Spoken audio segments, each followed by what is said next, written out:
materi, saya akan membahas latar belakang dari materi yang akan kami bahas. Graf adalah representasi berupa kumpulan simpul yang terhubung oleh sisi. Dalam konteks distrik atau area geografis, simpul dapat mempresentasikan lokasi atau titik tertentu, sedangkan sisi mempresentasikan hubungan atau jalur antara lokasi tersebut. Teori graf digunakan untuk memodelkan berbagai fenomena seperti jaringan transportasi, hubungan sosial, hingga distribusi logistik proksis. Graf matematika dan aplikasinya pada distrik.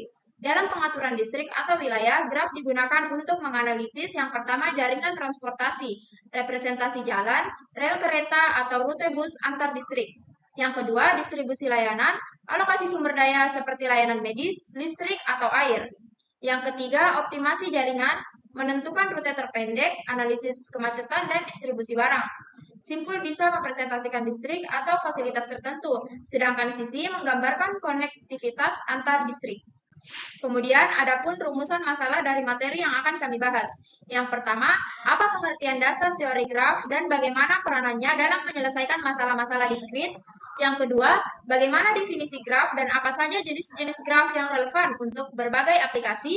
Yang ketiga, bagaimana cara mempresentasikan graf secara matematis atau visual untuk memudahkan analisis?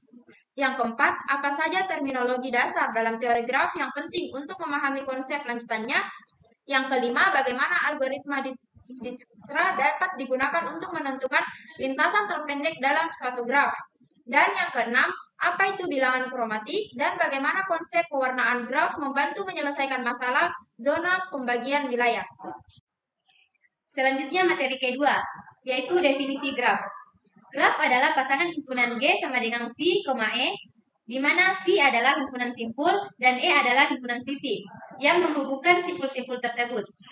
Graf G sama dengan V, E terdiri dari V sebagai himpunan tak kosong yang memuat simpul atau titik dan E sebagai himpunan yang memuat sisi.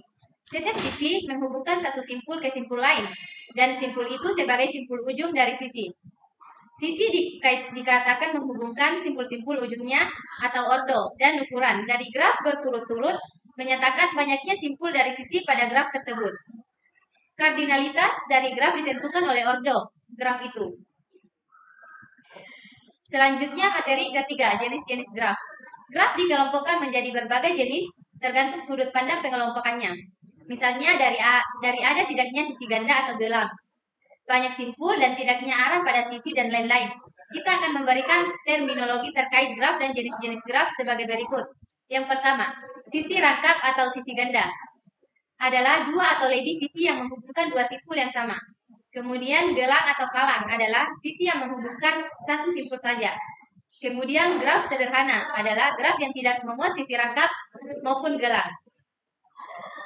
Kemudian graf tak sederhana adalah graf yang memuat sisi rangkap atau gelang. Kemudian multigraf.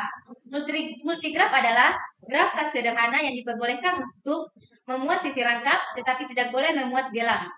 Kemudian graf semu adalah graf tak sederhana yang diperbolehkan memuat sisi rangkap maupun gelang. Selanjutnya graf berarah. Graf berarah adalah graf yang sisinya memiliki arah atau orientasi. Kemudian graf tak berarah adalah graf yang sisinya tidak memiliki arah atau orientasi. Graf berarah sederhana adalah graf sederhana yang sisinya memiliki arah. Kemudian multigraf berarah adalah graf semu yang sisinya memiliki arah. Kemudian graf campuran adalah graf semu yang sisinya boleh berarah ataupun tidak. Jenis-jenis graf berdasarkan ada tidaknya sisi berarah, sisi rangkap, dan gelang dirangkum dalam tabel yang ada di layar. Materi selanjutnya yaitu representasi graf. Matris ketegangan adjacent matrix n kali n untuk menggambarkan hubungan antara simpul. Daftar ketegangan adjective, daftar yang menyimpan simpul-simpul yang terhubung dengan simpul tertentu. Materi selanjutnya, terminologi dasar graf. Yang pertama ada simpul atau vertex, yaitu titik di dalam graf. Yang kedua ada sisi, edge, yaitu hubungan antara dua simpul. Yang ketiga jalur atau path, merupakan urutan simpul yang saling terhubung oleh sisi. Yang keempat siklus atau cikle, yaitu jalur yang berawal dan berakhir di simpul yang sama. Yang terakhir derajat atau degree, yaitu jumlah sisi yang melekat pada simpul tertentu. Materi selanjutnya yaitu lintasan terpendek atau algoritma Dijkstra. Algoritma Dijkstra adalah algoritma untuk menentukan lintasan terpendek dari suatu simpul ke simpul lainnya dalam graf berbobot positif. Langkah-langkahnya yang pertama, inisialisasi jarak semua simpul sebagai tak hingga kecuali simpul awal. Kedua, pilih simpul dengan jarak terkecil berbarui jarak simpul tetangga. Yang ketiga, ulangi hingga semua simpul diproses. Materi selanjutnya yaitu bilangan kromatik. Bilangan kromatik adalah jumlah minimum warna yang diperlukan untuk mewarnai simpul-simpul graf sedemikian rupa sehingga dua simpul yang bertetangga memiliki warna yang berbeda. Selanjutnya ada pewarnaan graf. Pewarnaan graf adalah teknik mewarnai simpul atau sisi graf berdasarkan aturan tertentu, seperti pewarnaan simpul untuk menghindari konflik dan aplikasi yaitu penjadwalan sebagai pembagian zona wilayah atau lokasi sumber daya. Selanjutnya ada materi terminologi graf. Yang pertama itu ketetanggaan atau adjection. Dua buah simpul dikatakan bertetangga bila keduanya terhubung langsung. Tinjau graf G1, simpul 1 bertetangga dengan simpul 2 dan 3. Kemudian simpul 1 tidak bertetangga dengan simpul 4. Bisa dilihat pada gambar di layar. Kemudian yang kedua adalah bersisian atau insidensi. Untuk sembarang sisi E sama dengan VJ, VK dikatakan E bersisian dengan simpul VJ atau E bersisian dengan simpul VK. Tinjau graf G1 sama dengan sisi 2, 3 bersisian dengan simpul 2 dan simpul 3. Sisi 2 dan 4 bersisian dengan simpul 2 dan simpul 4. Tetapi sisi 1 dan 2 tidak bersisian dengan simpul 4. Bisa dilihat pada gambar di layar.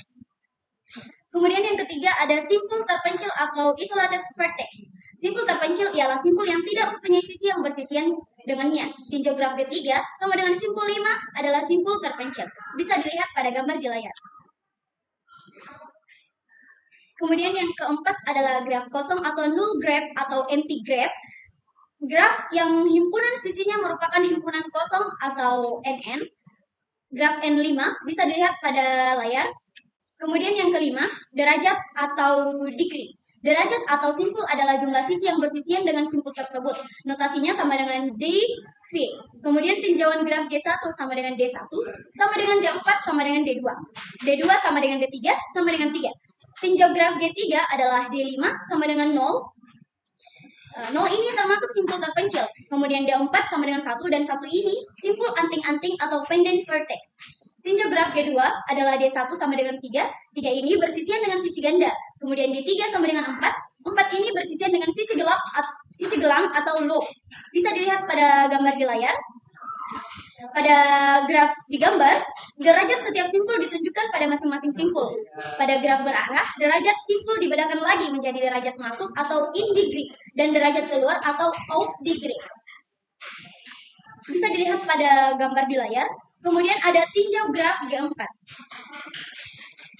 Tinjau graf G4 adalah din 1 sama dengan 2. Dot 1 sama dengan 1. Kemudian din 2 sama dengan 2 dan dot 2 sama dengan 3.